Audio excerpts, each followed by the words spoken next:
내 아들 피 빨아먹는 거머리년. 시어머니가 제 뺨을 후려쳤습니다. 친정엄마에게 겨울 코트 한 벌 사드렸다는 이유로요.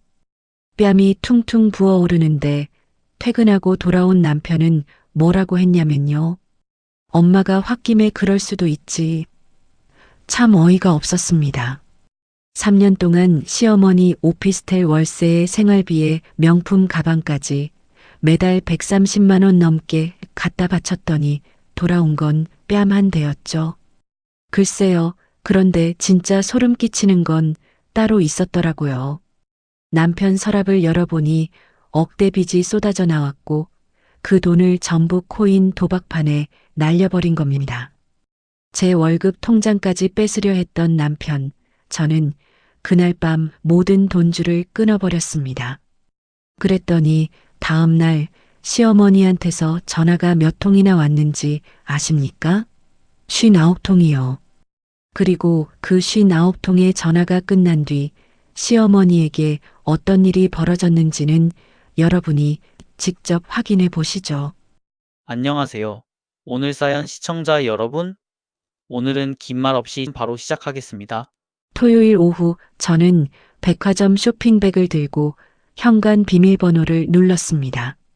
이번 분기 성과급이 통장에 꽂힌 날 퇴근하자마자 백화점으로 달려가 친정엄마에게 고급 겨울 코트를 한 벌 사드렸죠.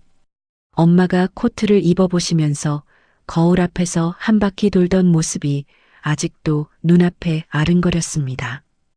혹시 사이즈가 안 맞으면 교환하려고 영수증을 따로 챙겨왔죠. 삑 하는 소리와 함께 현관문이 열렸습니다. 어머니, 거실 소파에 곽정순이 앉아 있었습니다. 미리 연락도 없이 찾아온 시어머니는 식탁 위에 놓인 무언가를 손에 쥐고 있었죠. 가까이 다가가 보니 그건 제가 아까 가방에서 꺼내다 무심코 식탁에 올려둔 코트 영수증이었습니다. 어머니, 그건 제가... 말을 채 끝내기도 전에 곽정순이 소파에서 벌떡 일어났습니다. 영수증을 구겨 식탁 위에 내던지며 저를 향해 성큼성큼 걸어왔죠. 이게 얼마짜리야? 이게 얼마짜리냐고. 곽정순이 영수증을 제 얼굴 앞에 들이밀며 소리쳤습니다. 어머니, 제 성과급으로 친정엄마 코트 한 벌 사드린 거예요. 왜 그러세요? 뭐, 성과급? 네 돈이 어딨어. 내 아들이 벌어다주는 돈으로 친정엄마한테 백화점 코트를 사. 곽정순의 눈이 뒤집어졌습니다. 핏줄이 선 목덜미가 붉게 달아올랐죠. 어머니, 그 돈은 제가 회사에서... 찰싹! 곽정순의 손바닥이 제 왼쪽 뺨을 후려쳤습니다. 눈앞이 하얘지면서 고개가 옆으로 꺾였죠. 뺨에서 뜨거운 열기가 퍼져나갔습니다. 내 아들 피 빨아먹는 거머리년.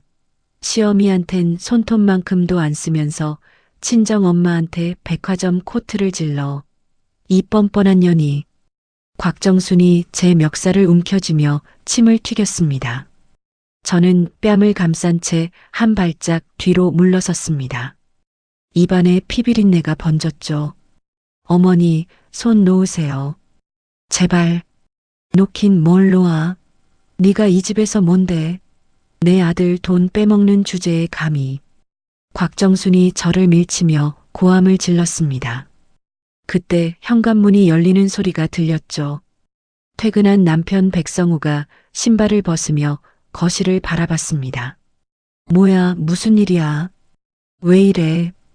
저는 부어오르는 왼쪽 뺨을 손으로 가리키며 백성우를 쳐다봤습니다.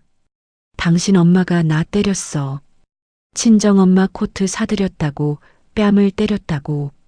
백성우가 곽정순과 저를 번갈아 보더니 한숨을 내쉬었습니다. 엄마, 왜 그러셨어요? 혜인이 뺨이 벌겋잖아요. 곽정순이 식탁 의자를 잡아당기며 털썩 앉았습니다. 성우야, 네 마누라가 네 돈으로 친정엄마한테 100만 원짜리 코트를 사줬어. 시어미는 안중에도 없고. 혜인아, 너도 좀.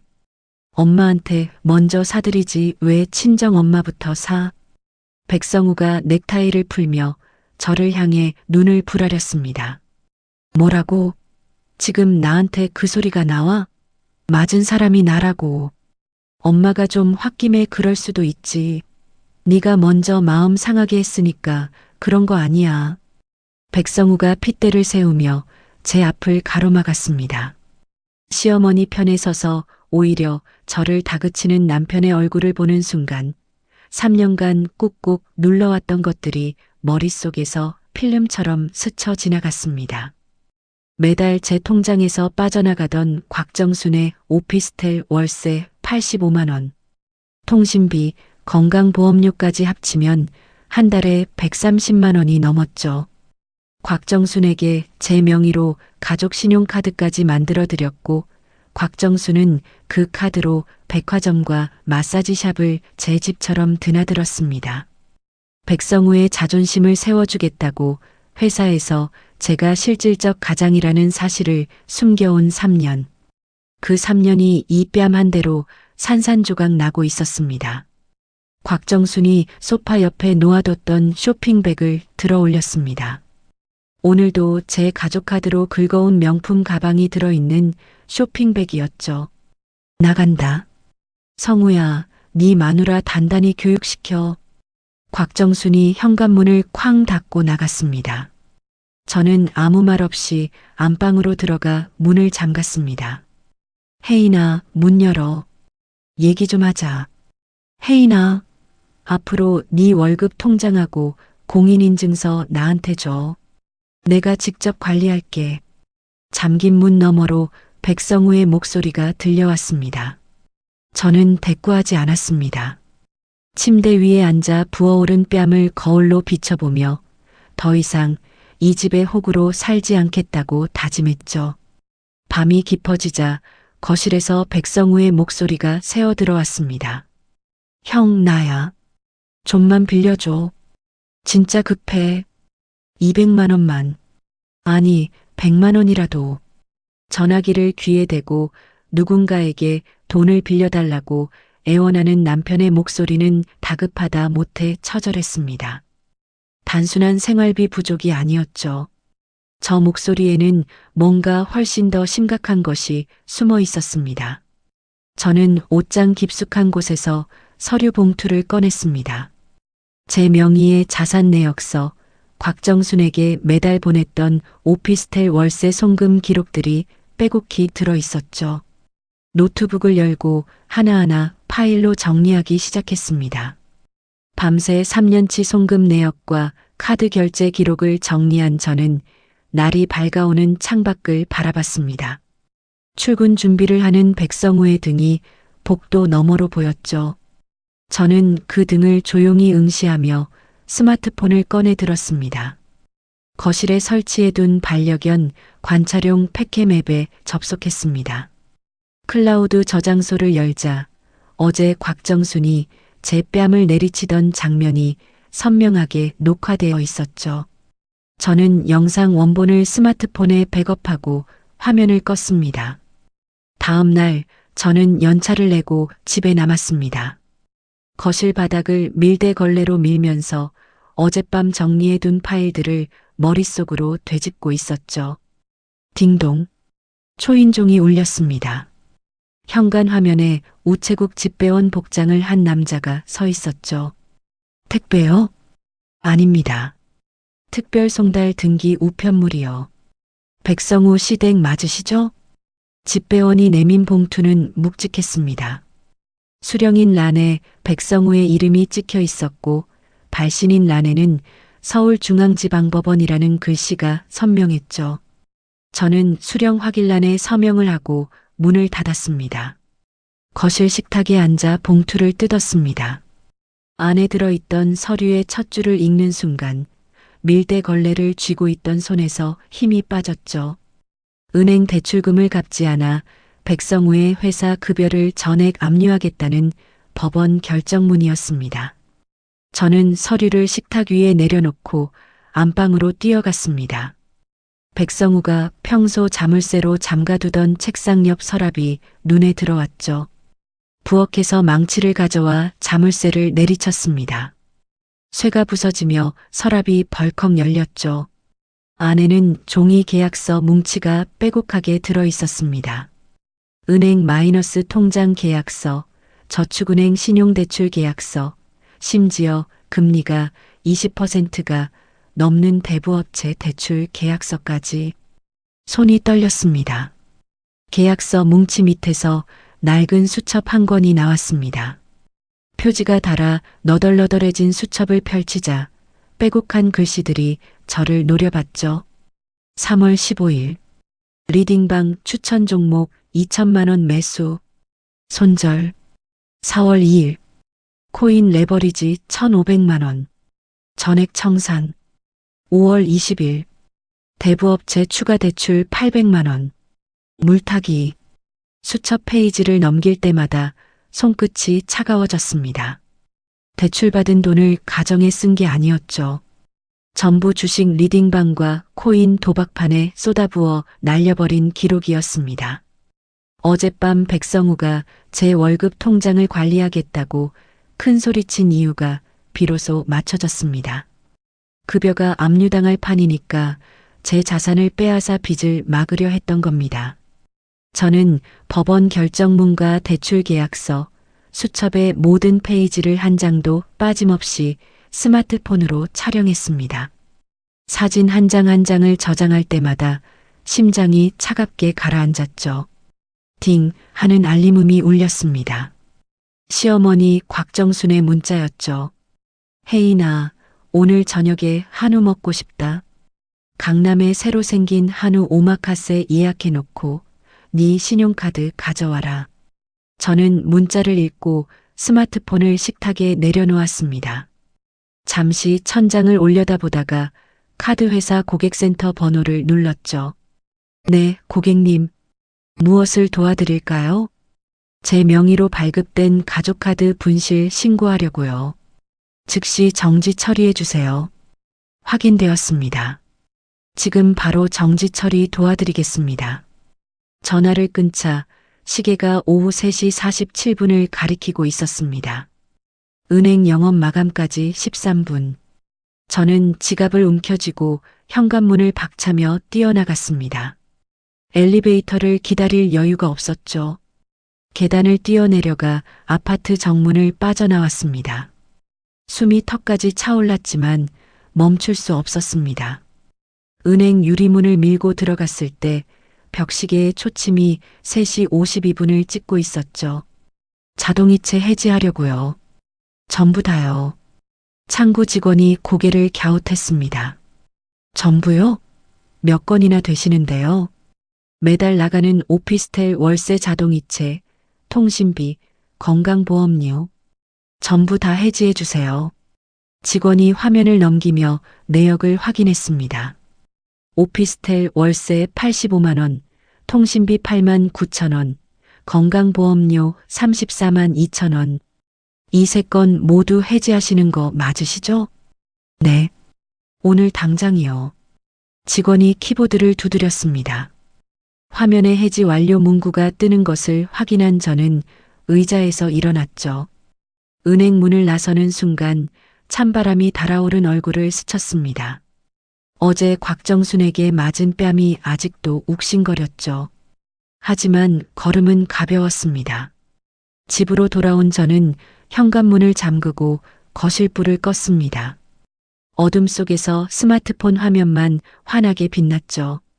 오늘 촬영한 증거 사진들을 클라우드에 이중으로 백업하고 내일 할 일 목록을 메모장에 적어 내려갔습니다. 곽정순에게 흘러가던 돈줄을 모조리 끊어냈습니다. 이제 내일부터는 제 자산을 지키는 싸움이 시작되는 겁니다. 다음 날 아침 9시 저는 출근 대신 소파에 앉아 스마트폰을 들었습니다. 부동산 업무 시간이 시작되자마자 곽정순이 살고 있는 오피스텔 집주인에게 전화를 걸었죠. 사장님, 저 오피스텔 계약자 최혜인입니다. 아, 네. 최 씨, 무슨 일이세요? 다음 달 계약 만료되잖아요. 연장 없이 계약 종료하겠습니다. 전화기 너머로 집주인이 당황하는 기색이 느껴졌습니다. 아니, 갑자기요? 거기 사시는 어르신이 계속 사시겠다고 하셨는데 계약서에 제 이름으로 되어 있고 보증금도 제 통장으로 돌려받아야 합니다. 계약 해지 내용 증명도 보낼 거예요. 아, 알겠습니다. 일단 확인해보고 연락드릴게요. 전화를 끊고 저는 모바일 뱅킹 앱을 열었습니다. 예적금 계좌 3개, 주식 계좌 하나. 제 이름으로 된 모든 돈을 시댁 식구들이 절대 손댈 수 없는 다른 은행의 새 계좌로 옮기기 시작했죠. 송금 버튼을 누를 때마다 잔액이 0원으로 바뀌었습니다. 마지막 계좌까지 이체를 마치고 나서야 21번 크게 내쉬었죠. 회사에 도착한 저는 점심시간 전까지 밀린 업무를 처리하고 틈틈이 스마트폰으로 법률사무소 홈페이지를 검색했습니다. 대학 선배 차영주 변호사. 졸업 후 연락이 뜸했지만 이혼 소송 분야에서 이름이 꽤 알려진 선배였죠. 저는 사무실 번호로 전화를 걸어 저녁 7시 상담 예약을 잡았습니다. 점심시간이 되자 스마트폰 화면에 숫자가 쌓이기 시작했습니다. 부재중 전화 알림이 끊이질 않았죠. 곽정순이었습니다. 12시 3분, 12시 5분, 12시 7분. 2분 간격으로 전화가 밀려들었습니다. 화면을 켤 때마다 부재중 전화 숫자가 올라갔죠. 28통, 35통, 41통. 부재중 전화 사이사이로 문자 메시지가 폭포수처럼 쏟아졌습니다. 이 미친년이 내 카드를 막아. 네가 감히 시어미 카드를 끊어. 당장 풀어. 한우 집에서 카드 안 돼서 내가 얼마나 창피를 당했는지 알아. 니년 죽여버린다. 두고 봐라. 월세도 안 들어왔어. 네가 월세를 끊었어. 저는 문자 하나하나를 캡처했습니다. 손가락이 화면 위를 기계적으로 움직였죠. 욕설이 담긴 문자가 올 때마다 캡처 버튼을 눌렀습니다. 이 문자들은 전부 증거가 될 테니까요. 부재중 전화가 59통을 찍었을 때 오후 업무 회의가 시작됐습니다. 회의실 의자에 앉자마자 스마트폰이 다시 진동했죠. 이번에는 백성우였습니다. 지금 회의 중. 짧은 문자 한 줄만 보내고 백성우의 번호를 차단 목록에 등록했습니다. 회의실 프로젝터 화면을 바라보며 펜을 돌렸지만 머릿속에서는 저녁 7시 차영주 선배와의 상담 시나리오가 빠르게 돌아가고 있었죠. 오후 4시쯤 집주인에게서 문자가 왔습니다. 곽정순 씨한테 방 빼야 한다고 전달했습니다. 저는 문자를 확인하고 고개를 끄덕였습니다. 퇴근 시간이 다가오자 서랍에서 서류 가방을 꺼냈죠. 어젯밤 정리해둔 백성우의 빚 관련 서류 사본, 팩캠 폭행 영상이 저장된 USB, 곽정순의 욕설 문자 캡처본. 하나하나 가방에 넣으며 빠진 것이 없는지 점검했습니다. 저녁 7시 차영주 선배의 법률사무소 앞에 섰습니다. 유리문 너머로 환하게 불이 켜진 사무실이 보였죠. 저는 서류 가방 손잡이를 꽉 쥐고 문을 밀었습니다. 혜인아, 오래간만이다. 들어와. 영주 선배가 소파 앞 테이블을 가리키며 자리를 권했습니다. 저는 인사를 건네고 가방 지퍼를 열었죠. 선배, 저 이혼하려고요. 영주 선배가 커피잔을 내려놓으며 저를 바라봤습니다. 일단 다 펼쳐봐. 저는 테이블 위에 서류들을 하나씩 꺼내 놓았습니다. 법원 결정문, 대출 계약서 사본, 수첩 사진 출력물, 팩캠 영상, USB, 곽정순의 문자 캡처본. 테이블이 금세 종이로 덮였죠. 영주 선배가 서류를 한 장씩 넘기며 눈을 가늘게 떴습니다. 이거 다 남편 몰래 대출받아서 코인이랑 주식에 넣은 거야? 네. 수첩에 전부 적어뒀더라고요. 급여 압류 결정까지 나왔고, 영주 선배가 팩캠 영상을 노트북으로 재생했습니다. 화면 속에서 곽정순이 제 뺨을 내리치는 장면이 선명하게 잡혔죠. 영주 선배가 영상을 멈추고 의자 등받이에 몸을 기댔습니다. 혜인아, 이 정도면 내가 완벽하게 이긴다. 영주 선배가 테이블 위의 서류들을 종류별로 분류하며 입을 열었습니다. 제일 급한 건 내 자산 보호야. 남편 채권자들이 너한테까지 손 뻗기 전에 막아야 해. 어떻게요? 4명의 재산에 내가 직접 가압류를 걸어. 그러면 누구도 못 건드려. 영주 선배가 메모지에 펜을 굴리며 설명했습니다. 남편 빚쟁이들이 부부 재산이라고 우기면서 내 돈을 가져가려고 할 수 있거든. 그 전에 벽을 쳐놓는 거지. 저는 고개를 끄덕였습니다. 영주 선배가 노트북을 돌려 대출금 송금 내역을 화면에 띄웠죠. 이 수첩 기록이랑 통장 거래 내역을 대조해 봐야 해.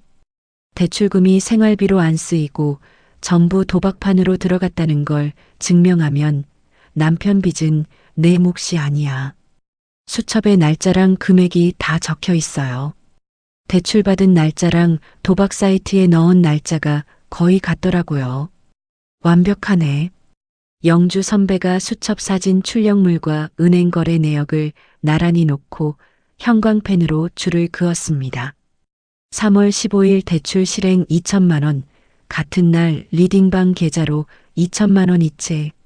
4월 2일 대출 실행 1,500만 원, 같은 날 코인 거래소로 1,500만 원 이체. 날짜와 금액이 한치의 오차 없이 맞아떨어졌죠. 이걸로 자금 흐름을 정리해서 법원에 내면 돼. 남편 빚은 가정과 무관한 개인 빚이라는 걸 한눈에 알 수 있으니까. 영주 선배가 형광펜 뚜껑을 닫으며 팩캠 영상 USB를 집어들었습니다. 이 영상으로 시어머니를 경찰에 고소하자. 때리는 장면이 이렇게 선명하면 빠져나갈 구멍이 없어. 고소장은 선배가 써주는 거예요? 내가 다 해줄게. 시어머니 폭행건 고소장이랑 남편한테 위자료 청구하는 소장, 둘 다 오늘 밤 안에 끝내자. 저는 커피를 한 모금 마시고 자세를 고쳐 앉았습니다. 영주 선배가 노트북 키보드 위에 손을 올리고 타자를 치기 시작했죠. 사무실에 키보드 두드리는 소리만 빠르게 울렸습니다. 그때 제 스마트폰이 진동했습니다. 곽정순의 문자였죠. 네가 나 쫓아내려고 집주인한테 방 빼라고 했다며. 나 안 나가. 절대 안 나가.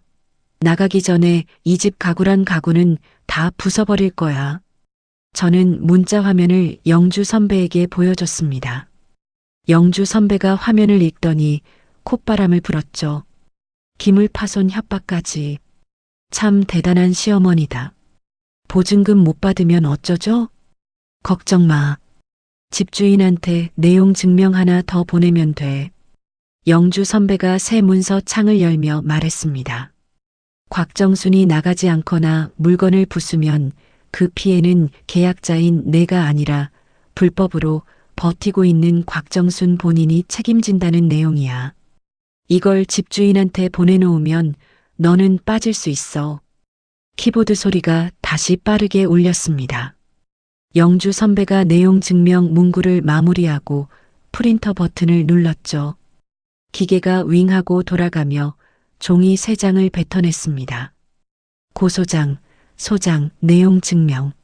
3개 다 끝났어. 영주 선배가 출력물을 가지런히 모아 클립으로 집었습니다. 시계를 보니 새벽 1시가 넘어 있었죠. 커피잔 4개가 테이블 한쪽에 나란히 놓여 있었습니다. 내일 아침에 우리 사무장이 법원에 소장이랑 가압류 신청서 접수하고 내용 증명은 우체국에서 바로 발송할게.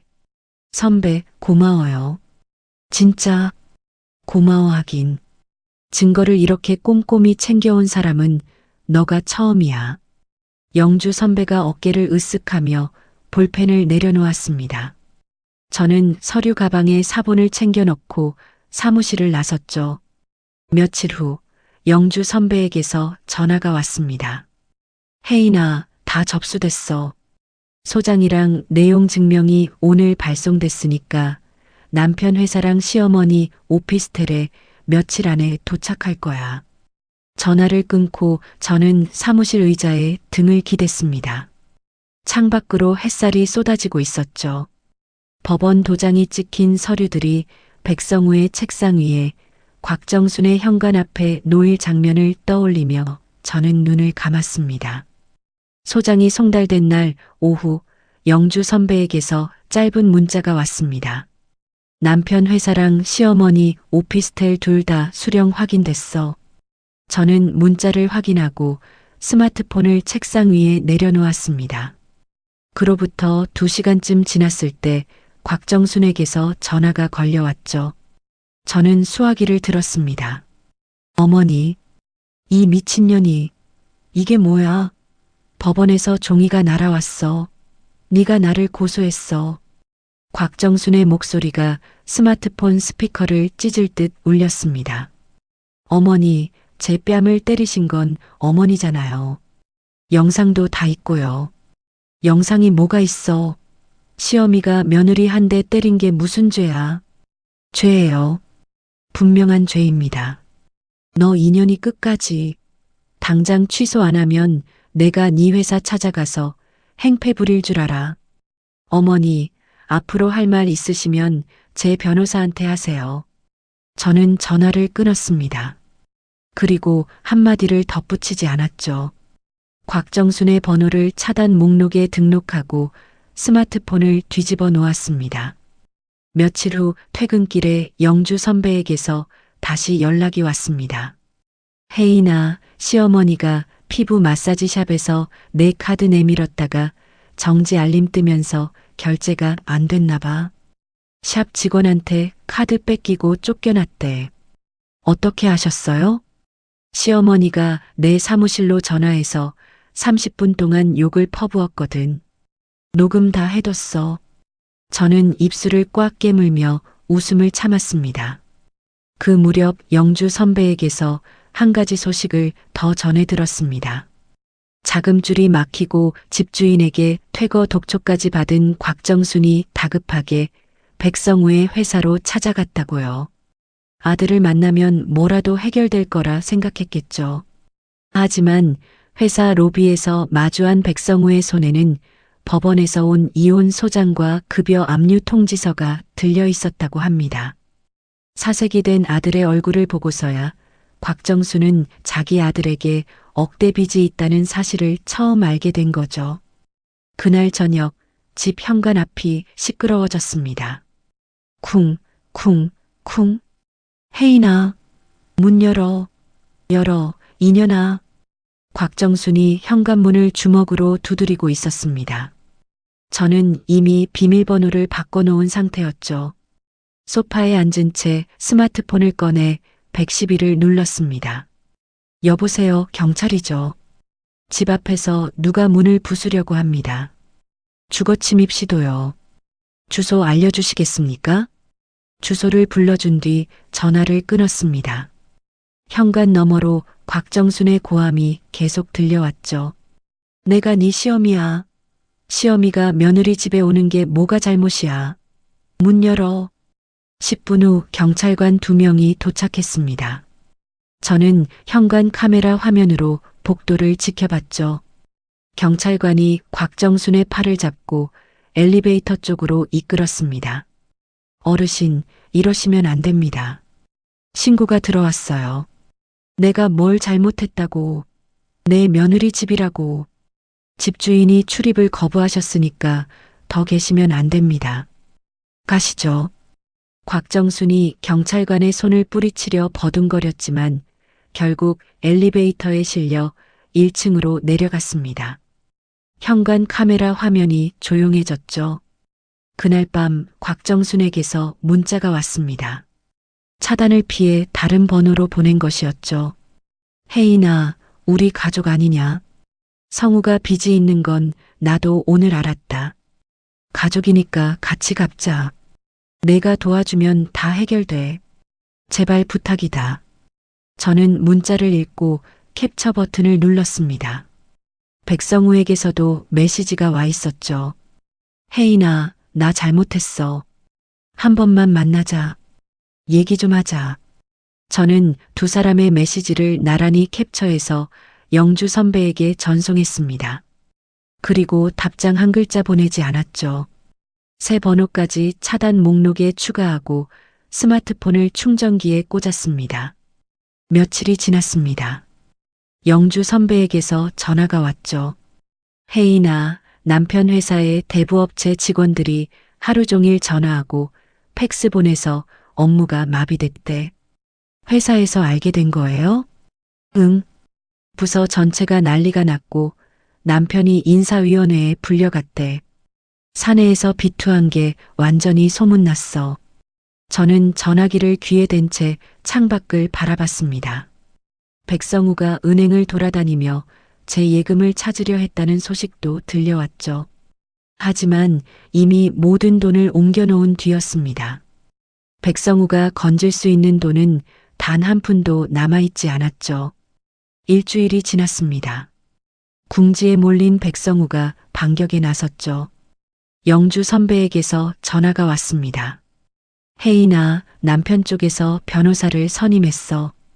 역소송 들어왔다. 역소송이요? 남편이 진 빚이 부부가 집 사려고 같이 투자한 거라고 주장하고 있어. 그러니까 빚의 절반을 내가 갚아야 한다는 거지. 저는 수화기를 쥔 손에 힘을 주었습니다. 말도 안 돼요. 저는 그 돈 존재 자체도 몰랐는데. 나도 알아. 그래서 걱정은 안 해도 되는데 문제가 하나 더 있어. 뭔데요? 시어머니가 오피스텔에서 안 나가고 있어. 계약 만료일이 지났는데도 현관문 걸어 잠그고 버티고 있대. 가슴이 답답해졌습니다. 곽정순이 버티는 바람에 세세입자를 받지 못한 집주인이 제 보증금 반환을 거부하고 있다는 뜻이었죠. 3,500만 원이 그 오피스텔에 고스란히 묶여버린 겁니다. 그날 저녁 퇴근길에 스마트폰으로 동네 맘카페에 접속했습니다. 직장 동료가 점심시간에 뭔가 이상한 글이 올라왔다며 링크를 보내줬거든요. 글을 열자마자 눈앞이 캄캄해졌습니다. 돈 벌더니 시어머니 내쫓는 천하의 불효 며느리. 우리 아파트 동에 사는 여자인데 늙은 시어머니를 때리고 길거리에 내쫓았습니다. 이름은 없었지만 동, 호수, 직업까지 적혀 있었죠. 아파트 입주민 커뮤니티에도 같은 내용의 글이 올라와 있었습니다. 작성자 아이디를 확인하니 곽정순의 이름으로 인증된 계정이었죠. 백성우가 시어머니 명의를 도용해서 쓴 게 뻔했습니다. 곽정순은 스마트폰으로 글을 쓸 줄 모르는 사람이니까요. 다음 날 회사에서 복도를 지나는데 같은 아파트에 사는 직장 동료 2명이 정수기 앞에서 고개를 맞대고 속닥거리다가 저와 눈이 마주치자 입을 다물었습니다. 저는 못 본 척 지나갔지만 뒷목이 뜨거워졌죠. 그날 오후 백성우에게서 이메일 한 통이 도착했습니다. 커뮤니티 글 삭제해 줄게. 대신 소송 취하하고 빚 반반 나눠서 갚자. 그게 서로 좋은 거 아니야? 스마트폰을 쥔 손가락이 부들부들 떨렸습니다. 빚을 숨기고 제 돈을 빼앗으려 하고 뺨 맞은 저를 오히려 몰아세우더니 이제는 동네방네 거짓말을 퍼뜨려 놓고 협박을 해요. 저는 화장실에 들어가 세면대 앞에 섰습니다. 차가운 물을 틀어 양손에 받아 얼굴을 적셨죠. 거울 속 제 얼굴이 보였습니다. 이를 악물고 있었죠. 감정적으로 반응하면 지는 겁니다. 저는 종이 타월로 얼굴을 닦고 자리로 돌아왔죠. 퇴근하자마자 영주 선배의 사무실로 향했습니다. 테이블 위에 스마트폰을 올려놓고 맘카페 글 캡처본, 아파트 커뮤니티 글 캡처본, 백성우가 보낸 협박 이메일을 차례로 보여줬죠. 영주 선배가 화면을 넘기며 읽더니 의자에 기대앉아 팔짱을 꼈습니다. 이 바보가 본인 인증된 아이디로 글을 썼어? 시어머니 명의로 가입된 계정이에요. 근데 시어머니는 카팩을 쓸 줄 몰라요. 시어머니 명의를 도용해서 쓴 거면 더 좋아. 허위사실 유포의 명예 도용까지 죄가 2개야. 영주 선배가 캡처본을 프린터로 출력하며 입꼬리를 올렸습니다. 혜인아, 남편이 우리한테 결정적인 증거를 스스로 갖다 바친 거야. 이메일에 글 삭제해주겠다고 썼잖아. 본인이 올린 거라고 자백한 거나 마찬가지지. 이걸로 뭘 할 수 있어요? 내일 아침에 경찰서 가자. 허위사실 유포로 형사고소 들어갈 거야. 그리고 이 이메일 내용은 재판에도 증거로 쓸 거니까 원본 절대 지우지 마. 영주 선배가 출력물을 투명 파일에 넣으며 말했습니다. 남편 쪽 변호사가 아무리 발버둥 쳐도 이건 뒤집을 수 없어. 자기 손으로 무덤을 판 거야. 저는 파일을 서류 가방에 넣고 지퍼를 잠갔습니다. 영주 선배가 사무실 문까지 저를 배웅하며 어깨를 한번 두드렸죠. 내일 아침 9시 관할 경찰서 앞에서 보자. 저는 고개를 끄덕이고 사무실을 나섰습니다. 다음 날 아침 9시 관할 경찰서 민원실 앞에서 영주 선배와 만났습니다. 다 가져왔지? 네. 캡처본이랑 이메일 원본 전부 출력해 왔어요. 접수 창구에 앉아 고소장을 제출했습니다. 맘카페와 아파트 커뮤니티에 올린 허위사실 유포, 시어머니 명의 도용. 담당 경찰관이 고소장을 넘기며 캡처본을 한 장씩 확인했죠. 작성자 아이디가 본인 인증된 계정이라고요? 네. 시어머니 이름으로 인증된 계정인데 실제로 글을 쓴 건 남편입니다. 시어머니는 스마트폰 사용이 서투르시고 남편이 보낸 이메일에 글 삭제해주겠다는 내용이 있어요. 저는 백성우가 보낸 이메일 출력본을 경찰관 앞에 내밀었습니다. 경찰관이 이메일 내용을 읽더니 고개를 끄덕였죠. 접수하겠습니다. 피의자한테 출석 요구서 발송할 건데 직장 주소로 보내도 될까요? 네, 부탁드립니다. 경찰서를 나서며 영주 선배가 말했습니다. 출석 요구서가 또 회사로 가면 남편 입장에서는 치명타야. 비톡촉 전화에 이어서 경찰 서류까지 회사로 날아가는 거니까. 저는 아무 말 없이 고개를 끄덕였습니다. 그 주에 가정법원에서 재판 기일이 잡혔습니다. 영주 선배는 백성우의 낡은 수첩 기록과 은행 거래 내역을 나란히 정리한 자료를 법원에 제출했죠. 대출받은 날짜, 금액, 그리고 같은 날 도박 사이트로 빠져나간 이체 기록. 숫자가 한 줄도 빠짐없이 일치했습니다. 재판부에서 결과가 나왔습니다. 백성우 측이 주장한 부부 공동빚이라는 논리가 전면 기각된 거죠. 대출금 전액이 백성우 혼자 진 개인 빚으로 판정됐습니다. 제 자산에는 손톱만큼의 흠집도 나지 않았죠. 영주 선배에게서 전화가 왔습니다. 혜인아, 이긴 거야. 남편 빚은 전부 남편 몫이야. 내 재산은 완벽하게 지켜졌어. 선배, 오피스텔 보증금은요? 그것도 움직일 거야. 오늘 중으로 남편한테 내용 증명 하나 더 보낼게. 영주 선배가 보낸 내용 증명의 내용은 간단했습니다. 곽정순이 오피스텔에서 하루라도 더 버티면 집주인이 청구할 수 있는 모든 비용을 백성우의 위자료에 얹어버리겠다는 것이었죠. 하루 지연될 때마다 30만 원씩 백성우의 빚이 불어나는 구조였습니다. 내용 증명을 받은 백성우에게서 전화가 왔습니다.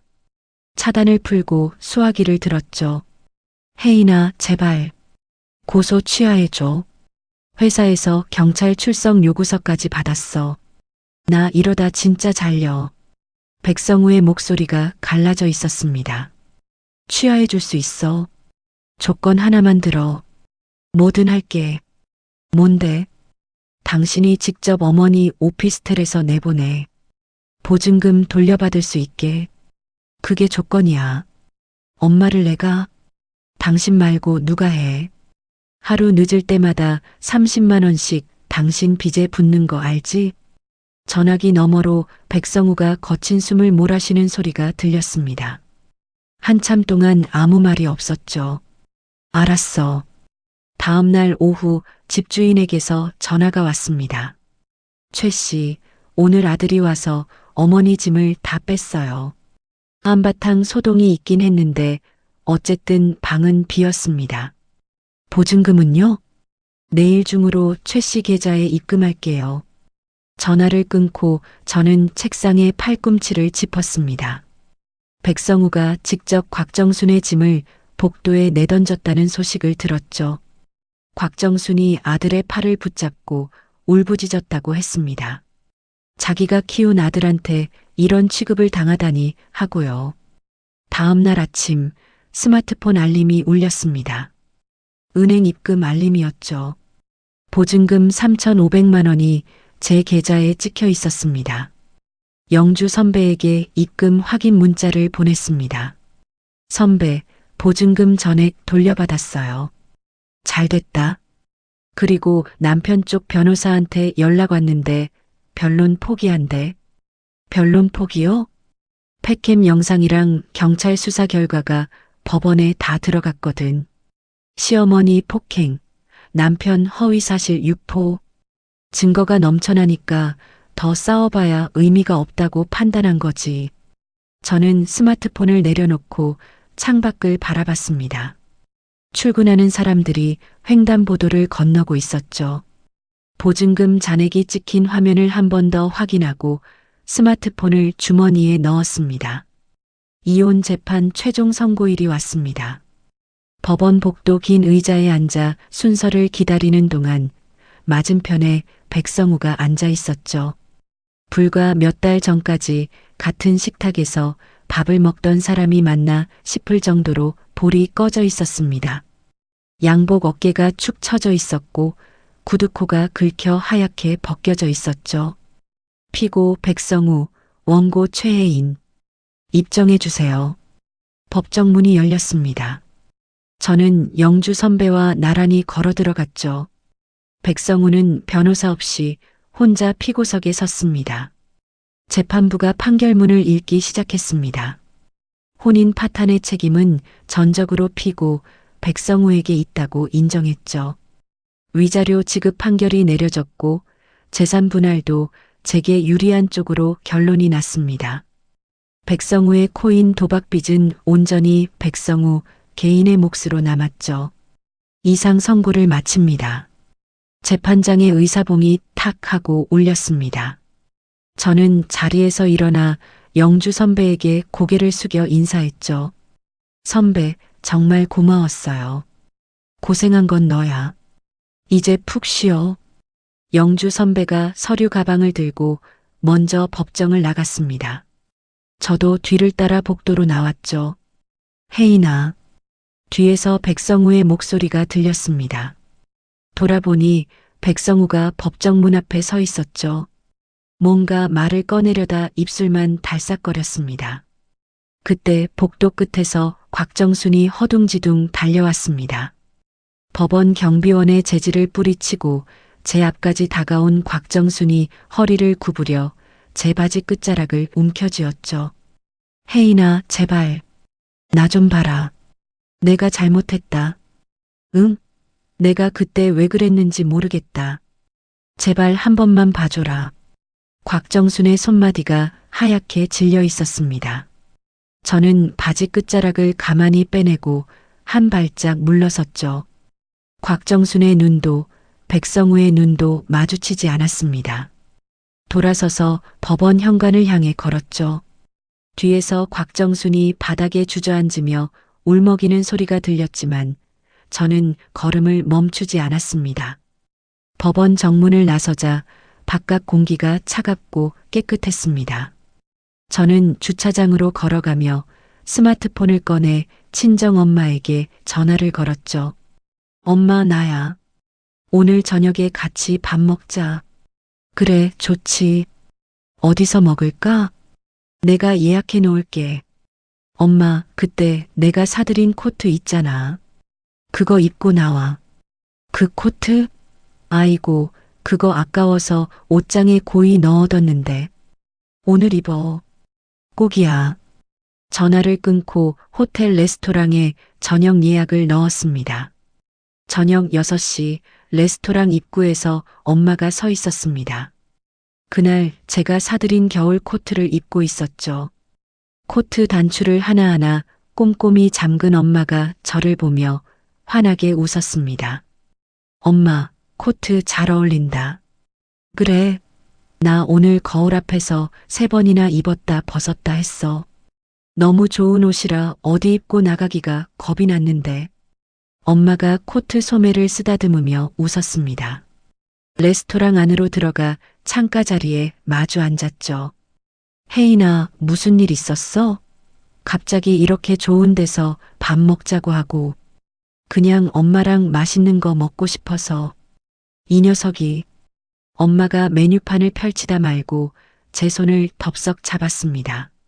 주름진 손이 따뜻했죠. 혜인아, 딸이 사준 옷이 세상에서 제일 따뜻하다. 알지? 엄마의 손을 맞잡았습니다. 3년 동안 가슴 한구석에 돌덩이처럼 눌러앉아 있던 것이 스르르 녹아내리는 게 느껴졌죠. 시댁에 돈을 보내느라 친정 엄마에게 밥 한 끼 제대로 사드리지 못했던 시간들, 뺨을 맞고도 참아야 했던 밤들, 그 모든 것이 이제 끝났습니다. 스테이크가 나오고 엄마가 고기를 한 점 썰어 제 접시에 올려줬습니다. 예전에 어릴 때 반찬 덜어주시던 손짓 그대로였죠. 많이 먹어. 우리 딸 고생했다. 저는 고기를 입에 넣고 천천히 씹었습니다. 맞은편에서 코트 깃을 여미며 메뉴판을 들여다보는 엄마의 얼굴이 식당 조명 아래에서 환하게 빛났죠. 가끔 거리를 걷다가 겨울 코트를 입은 어르신들이 지나가면 그날 뺨에 느꼈던 열기가 잠깐 떠오르곤 합니다. 하지만 그 감각은 더 이상 아픔이 아닙니다. 저 하나로 엄마를 지키고 제 인생을 되찾은 날의 기억이죠. 제 이름은 최혜인입니다. 자, 이렇게 최혜인 씨의 사연이 끝이 났습니다. 뺨을 때리고 거머리년이라 욕하던 시어머니 곽정수는 어떻게 됐습니까? 보증금 한 푼 없이 쫓겨나서 아들의 곰팡이 핀 원룸에 얹혀 살고 있죠.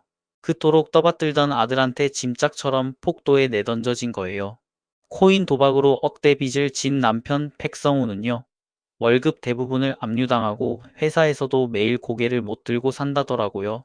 두 모자가 비좁은 방에서 매일 밤 서로 탓하며 싸운다고 하니 참 인과응보가 이런 건가 싶습니다. 시청자 여러분, 이 사연에서 제 마음에 가장 깊이 남은 건요. 최혜인 씨가 되찾은 게 단순히 돈이 아니었다는 겁니다. 3년 동안 가족이라는 이름에 묶여서 내 것을 퍼주는 게 도리라고 믿었던 거잖아요. 시어머니 월세 내드리고 남편 체면 세워주고 그러면서 정작 친정엄마한테 코트 한 벌 사드리는 것도 눈치를 봐야 했으니까요. 쌓인 서름 속에서 자기 자신마저 잃어버릴 뻔했던 거예요. 최혜인 씨가 진짜 되찾은 건 짓밟혔던 자기 자신의 존엄이었다고 저는 생각합니다. 친정엄마 손잡고 밥 먹으러 가는 그 뒷모습이 그 어떤 복수보다 통쾌했던 이유이기도 하고요. 시청자 여러분은 어떻게 생각하시나요? 혹시 여러분 중에서도 가족이니까 당연하다는 말에 내 마음 한구석을 계속 내어주고 계신 분 있으시다면요. 그 마음을 돌려받을 자격이 없는 사람한테는 문을 닫아도 괜찮다는 거. 내 한 몸 지키는 게 이기적인 게 아니라 나를 진심으로 사랑하는 사람까지 지키는 길이라는 거. 최혜인 씨의 사연이 그걸 보여줬다고 생각합니다. 오늘 사연이 시원하셨다면 구독과 좋아요 한 번씩 부탁드리겠습니다. 그리고 이야기를 끝까지 들어주신 분이 계시다면 오늘 최혜인 씨의 이야기가 어땠는지 댓글 하나만 남겨주세요. 오늘도 행복한 하루 되세요. 감사합니다.